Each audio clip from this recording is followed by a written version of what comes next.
మాజీ మంత్రి హరీష్ రావుపై ప్రభుత్వ విప్ బీర్ల ఐలయ్య ఫైర్ అయ్యారు. ముఖ్యమంత్రిపై నోరు పారేసుకుంటూ ఊరుకునేది లేదంటూ హెచ్చరించారు. జూబ్లీహిల్స్ లో బండ కేసు బాధినా ఇంకా బుద్ధి రావటం లేదన్నారు. 4 రోజులు ఆగితే రాష్ట్రంలో బీఆర్ఎస్ జెండా కనిపించదని ఆరోపించారు.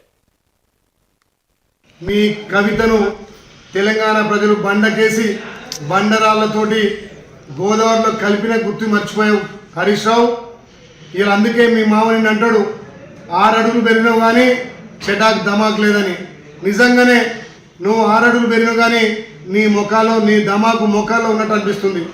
తెలంగాణ ప్రజలు నిన్ను, నీ మామను, నీ బామ్మదిని, నీ మదన్ను బండకేసి కొట్టి గోదావరిలో కలిపినా మీకు ఇంకా మీ వక్రబుద్ధి మారతలేదు. హరీష్ రావు గారు మాటలకు తెలంగాణ ప్రజలు ముక్కు మీద వేలేసుకుంటున్నారు. మరి నువ్వైతే 6 అడుగులు పెరిగినావు కానీ ఇంకా కూడా నీ ధమాకు ముఖాల్లో ఉంది. తెలంగాణ ప్రజలు మేము చీకొట్టి మొన్ననే జూబ్లీహిల్స్ ఎలక్షన్లో బండ కేసు కొట్టినా మీ సిగ్గు మారలేదు, మీ బుద్ధి మారలేదు.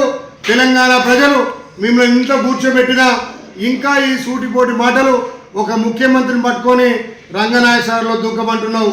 నీకు బుద్ధిని మాట్లాడుతున్నావా, మతి భ్రమించి మాట్లాడుతున్నావు హరీష్ రావు గారు. రాష్ట్ర ముఖ్యమంత్రిని పట్టుకొని ఆ రకంగా మాట్లాడడం నీకు సిగ్గు శరం లేదని చెప్పి ఇవాళ మేము హెచ్చరిస్తున్నాం. నీకు తెలంగాణ ప్రజలు బుద్ధి చెప్పినా మీ వక్రబుద్ధి మారలేదు. మీ పార్టీ 3 ముక్కలైంది. మీ పార్టీ నుంచి మీ కవిత ఎమ్మెల్సీ వెళ్ళిపోయింది.